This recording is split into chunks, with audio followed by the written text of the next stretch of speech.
ভাবতে পারেন, আজকের বিলিয়ন ডলারের সিঙ্গাপুর একসময় ছিল জঙ্গল আর কাদামাটির ছোট্ট দ্বীপ, যেখানে মানুষ টিনের ঘরে থাকত, খাবারের জন্য যুদ্ধ করত, আর ভবিষ্যৎ বলতে কিছুই ছিল না।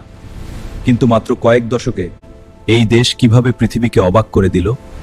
এই ভিডিওর শেষে আপনি বুঝবেন, সিঙ্গাপুর শুধু একটি দেশ নয়, এটি অসম্ভবকে সম্ভব করার গল্প।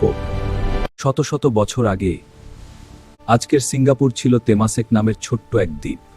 চারদিকে ছিল জঙ্গল, সমুদ্র, ডাকাত, জেলে আর ছোট ব্যবসায়ীদের জীবন। কেউ তখন কল্পনাও করতে পারেনি এই দ্বীপ একদিন পৃথিবীর সবচেয়ে ধনী শহরগুলোর একটি হবে। 1819 সাল ব্রিটিশ কর্মকর্তা স্ট্যামফোর্ড র্যাফলস এই দ্বীপে পা রাখেন। তারপর শুরু হয় ব্রিটিশ উপনিবেশ। আজকের ঝকঝকে সিঙ্গাপুর একসময় ছিল ভয়াবহ দরিদ্র। মানুষ থাকত ছোট ছোট টিনের ঘরে, রাস্তায় ছিল কাদা আর দুর্গন্ধ। রোগ ছিল, বেকারত্ব ছিল, আর ছিল বেঁচে থাকার সংগ্রাম। অনেকে বন্দরে কুলি হিসেবে কাজ করত, কেউ মাছ ধরত, কেউ দিনমজুর। রোগ ছিল, বেকারত্ব ছিল, আর ছিল বেঁচে থাকার সংগ্রাম। তারপর আসে দ্বিতীয় বিশ্বযুদ্ধ। জাপানি বাহিনী সিঙ্গাপুর দখল করে নেয়। হাজার হাজার মানুষ ক্ষুধা, ভয় আর মৃত্যুর মধ্যে দিন কাটায়। পুরো শহর যেন নরকে পরিণত হয়েছে। 1965 সালে জন্ম নেয় স্বাধীন সিঙ্গাপুর, কিন্তু তখনও দেশটি ছিল গরিব, না ছিল পর্যাপ্ত খাবার। ঠিক তখন সামনে আসেন লি কুয়ান ইউ, যিনি বদলে দেন পুরো ইতিহাস। শুরু হয় কঠোর শৃঙ্খলা, দুর্নীতির বিরুদ্ধে যুদ্ধ ঘোষণা করা হয়, মানুষকে শিক্ষিত করা হয়। এক সময়ের কাদামাটির দ্বীপ পরিণত হয় অর্থনৈতিক শক্তিতে।